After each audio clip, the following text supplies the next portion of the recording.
The yelling, the chaos, the suits. What was this place called? The Pit. Where was this pit? The stock exchange.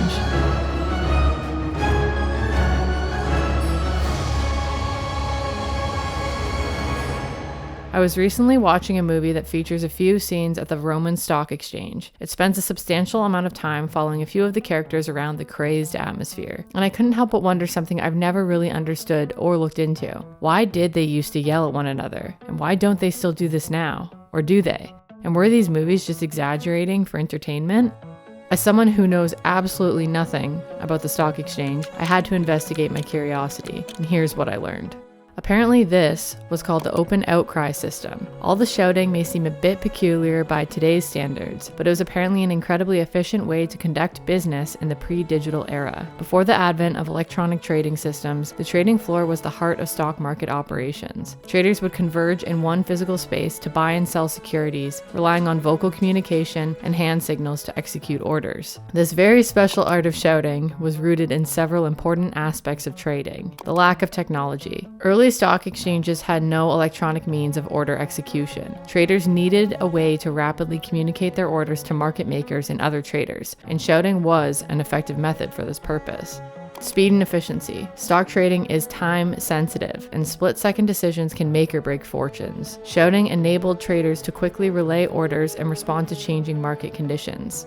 Crowded floors. Trading floors were often overcrowded and traders had to compete for attention. Yelling helped them stand out in the chaos and ensure their orders were noticed. So now that we can kind of understand why they were shouting in the pit, imagine you're in this pit surrounded by hundreds of men. The noise is deafening, you're probably getting spit on, you're getting pushed around, and seriously, what did it smell like in there? I absolutely do not want to know. How does anyone understand one another? You basically had to be very quick and very loud. Here's what you had to be good at: shouting, arm waving, and very cool hand signals. Here's a basic rundown on the logistics of all the madness. It all works according to the level you're on. So brokers are the only ones at the top of the pit, and they get a clear view of the runner. A runner is a junior broker-dealer employee who delivers a trade order to the broker's floor trader for execution. Then there are the traders at the center of the pit, and they're the ones who know all the insider news and are the first ones to be notified of any significant changes and act accordingly. A trader waves his hand frantically, signaling to the group that he's buying, and another trader opposite of him nods and signals back, showing that he's selling. It's like a weird, chaotic dance of commerce. This is where the hand signals come in. If you wanted to survive in this exciting, fast-paced world, you had to learn the lingo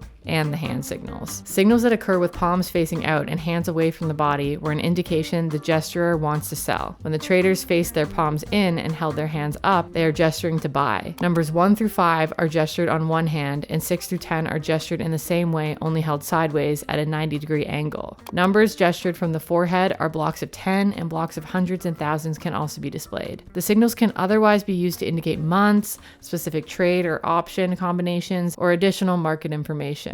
Once this 2-second screaming hand movement exchange occurred, orders for buying and selling securities were written down on these paper tickets, which needed to be processed by the exchange in each counterparty's clearing firm. But it all seems so chaotic to me. What if they simply lose your piece of paper? What if they didn't understand you properly? It seems like a system where so much could go wrong. And of course things did occasionally, but the benefits really outweighed these. The open outcry system has been praised for the fact it gives traders the chance to see each other in person. This means they can take into account any facial expressions and body language when making buying and selling decisions. It's also similar to an auction, where all participants have a chance to compete for orders. This leads to transparency, efficient markets, and fair price discovery. Because trading can occur between any two people at any given time, it differs from over-the-counter tradition, where trading is negotiated between two parties privately. I don't know about you, but I'm very much warming up to this whole open outcry thing. I like how you're face-to-face and how you had to basically learn a secret language and protocol and a whole way of being to do your job well. I mean, I'm not saying that I could do this job. I would simply faint and crumble into oblivion. But I think I just really like the human interaction aspect of it, even though you're shouting at each other.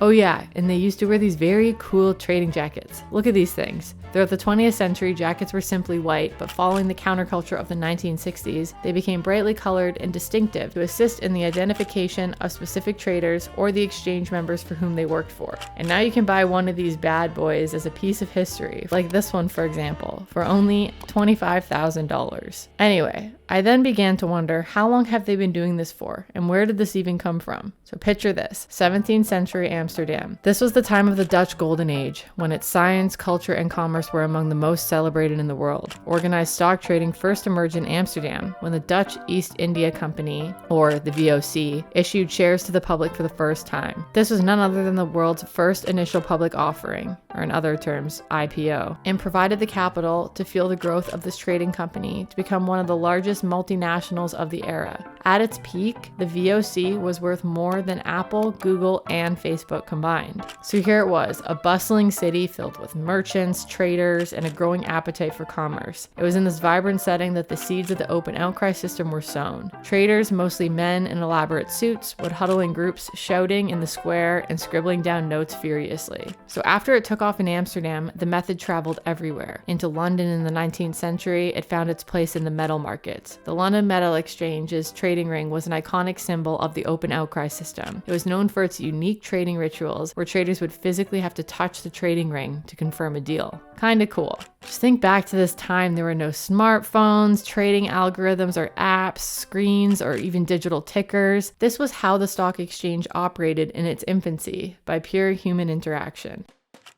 As we enter the 20th century, Chicago's trading floors, particularly the Chicago Board of Trade, or the CBOT, saw further innovation. Traders at the CBOT were divided into various pits, each dedicated to a specific commodity, be it corn, soybeans, or financial instruments like treasury bonds. Just look at this. It's crazy. Look at all these pits. This looks like pure mayhem. But in my research of this, I read some testimonials where people who used to work on these floors talk about how electric and exciting it was and how they have incredible memories of their time they spent there. And then as we enter the 1980s and 1990s, technological advancements began to alter the landscape of financial markets. Electronic trading platforms and computer networks emerged, gradually replacing the open outcry system. These brought speed, accessibility, and scalability that the open outcry system just couldn't keep up with. Now today, only a few exchanges have floor trading. The London Metal Exchange is the last open outcry exchange in Europe. It utilizes short periods of face-to-face ring trading for price discovery, and then with further trades taking place electronically. The New York Stock Exchange operates as a hybrid market, incorporating both the traditional auction method and electronic trading. A select group of exceptionally high-priced stocks remains exclusively subject to the auction system, continuing to trade on the physical trading floor. But despite more than 82% of trades occurring electronically, the stock exchange floor retains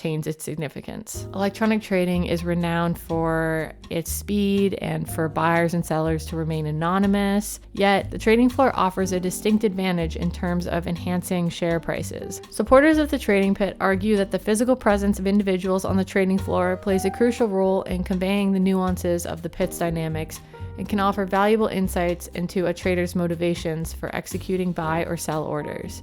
While the days of shouting on the stock exchange may be over, the cultural significance and history of open outcry trading remain an important chapter in the story of finance.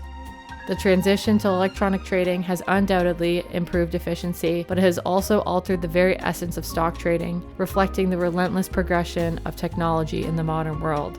Personally, as somebody who still, even after conducting research for this video, doesn't really understand the stock market, I've really grown fond of shouting as a part of your job description. After I read more testimonials of people who worked on the floor trading and using the open outcry system, they said that you'd be screaming in someone's ear over a deal 1 second, and then the next second, it's the end of the day, the market's closed, and you're sitting next to that very same person having a beer after like nothing happened. I like that. In a world where we're becoming so atomized and have less interactions with one another, with our stay-at-home jobs, feel like we need to bring back stuff like this. We need more human interaction, even if it means we are yelling at each other over stocks.